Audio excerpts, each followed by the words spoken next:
नीलाचल निवासाय नित्याय परमात्मने बलभद्र सुभद्राभ्यां जगन्नाथाय ते नमः। जय जगन्नाथ सांगमाने चलतु आज जानिबा श्रीमंदिर रे विराजमान करिथिबा कपिध्वज हनुमान विषय। श्रीमंदिर चूड़ा देश में अलासी बेढ़ा तल को हनुमान विराजमान करिसेंती। तांको नाँ होची कपिध्वज हनुमान। कपिध्वज हनुमान पतित पावन बाना को एवं नीलचक्र को सुरक्षा दे थांती बा रक्षा करि थांती।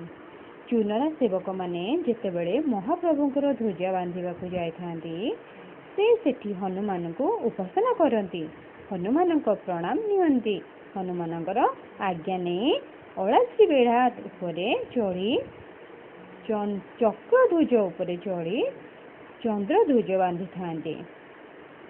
कहीं हनुमान सेठारे रुहंती जेतेबेले रामचंद्र त्रेतया जुगरे सरज नदी तटरे जल समाधि दबाकू जाउछंती सेतेबेले तांको पादरे हनुमान और विभीषण दुई जन जाक रहिछंती। एकथा वाल्मीकि रामायण रे वर्णित अछि।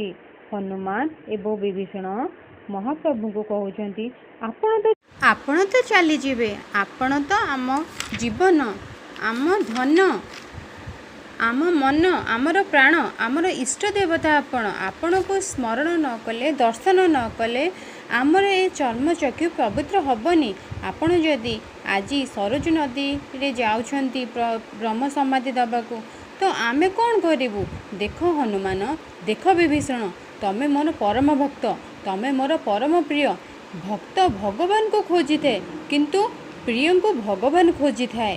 हनुमान होउछंती भगवान अत्यंत प्रिय अटंती।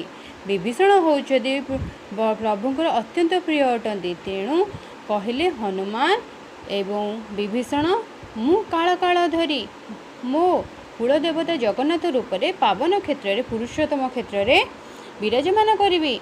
तुमे नित्य सेहिठारे रही मोर नित्य सेवा पूजा दर्शन करी मते तुमे निजे आनंद तृप्ति लाभ करिब।